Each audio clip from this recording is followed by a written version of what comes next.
Assalamualaikum warahmatullahi wabarakatuh. Selamat pagi para pejuang cuan. Gimana kabar kalian? Semoga kalian sehat semua dan saya doakan sukses semua buat kalian. Amin. Mantap jiwa ya.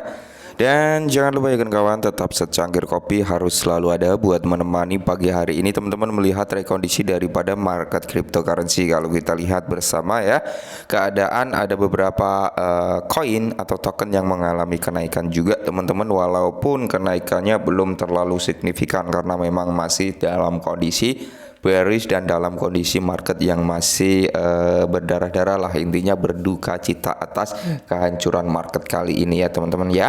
Tapi di sini ya teman-teman ada hal positif nih yang disampaikan oleh Changpeng Zhou ya. Dan kalau menurut saya pribadi sih, penyampaian atau wejangan yang disampaikan oleh GC Binance ini teman-teman ya, itu bisa dikatakan benar ya, benar 100% benar wejangan daripada Changpeng Zhou tersebut. Nah, apakah wejangan tersebut untuk pemain cryptocurrency? Jadi ini pemain cryptocurrency ini mendapatkan saran dari GC Binance atau Changpeng Zhou ya. Langsung saja teman-teman kita lihat dari mana Twitternya ini ya, dimana ini adalah Twitter resmi daripada GC Binance atau Changpeng Zhou. Nah, jadi dia menjelaskan selain FTX, hindari bisnis atau pertukaran atau proyek yang, nah di sini ada beberapa poin nih, dimana tidak menguntungkan, kursi musik yang tidak menguntungkan. Oke ya, bertahan hidup dengan menjual token mereka sendiri. Nah, jadi aset yang bertahan dengan cara developer itu menjual asetnya sendiri, di mana ada kenaikan tinggi, habis itu developer ngejual dan turun lagi, habis itu naik lagi, developer ngejual dan turun lagi. Nah, itu perlu kita hindari juga karena itu nggak akan berkembang ya, menurut sisi Binance seperti itu. Memang dalam kondisi hal yang begitu memang nggak akan berkembang aset tersebut. Karena apa?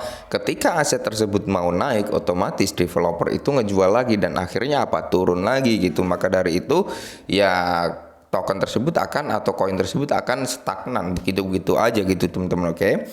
Terus poin yang ketiga, berikan insentif tinggi untuk mengunci token Anda atau insentif dalam staking ya teman-teman, dengan APY atau APR yang tinggi. Oke, rewardnya tinggi. Nah, itu juga menurut GC Binance ini juga bahaya gitu teman-teman ya, karena gini ya, dengan reward yang tinggi dan sebagainya itu kan banyak sekali kejadian-kejadian yang janggal lah, intinya seperti itu teman-teman ya.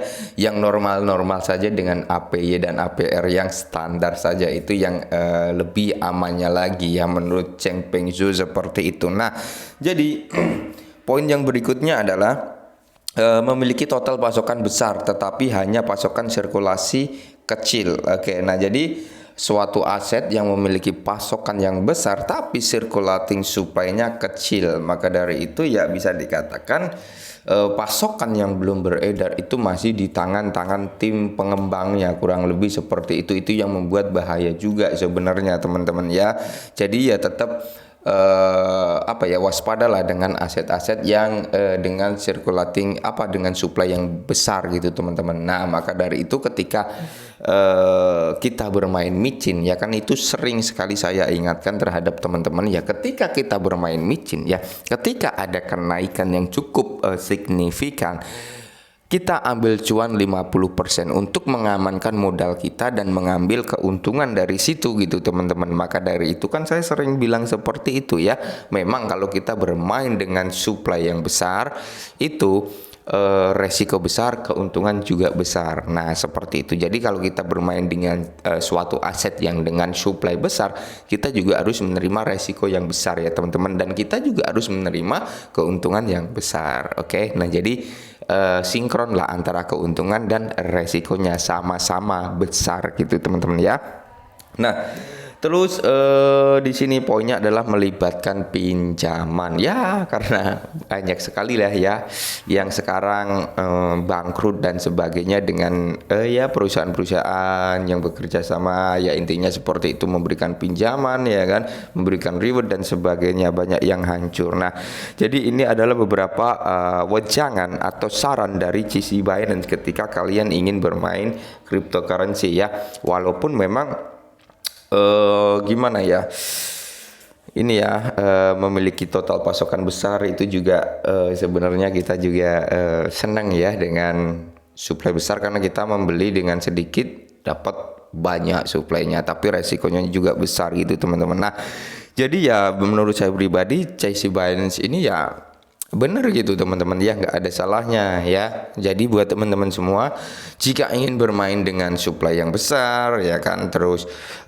staking yang reward staking yang besar, teman-teman ya tetap harus mau bisa dikatakan memahami resikonya ya teman-teman ya, seperti itulah ya, karena banyak sekali saat ini yang suplainya begitu besar. Maka dari itu ya menurut saya pribadi, untuk supply yang besar untuk saat ini belum ada yang masuk ke dalam platform Binance ya, kecuali Shiba Inu teman-teman ya. Selain itu kalau kita lihat memang nggak ada ya dengan supply yang 1 triliun, 1000 intinya triliunan lah ya. Itu kayaknya kecil kemungkinan ya masuk ke dalam Binance gitu. Kalau kita lihat belum ada gitu, tapi dengan mekanisme, dengan transparansi, walaupun suplainya besar, dengan mekanisme pembakaran, transparansi, holdernya banyak ya kan, suplainya mulai menipis ya, tidak menutup kemungkinan aset tersebut bisa masuk ke dalam platform Binance ya, tapi untuk saat ini belum ada ya. Oke, mungkin ini dulu berhal wejangan daripada Cheng Peng Su, semoga sedikit membantu ya, dan salam cuan.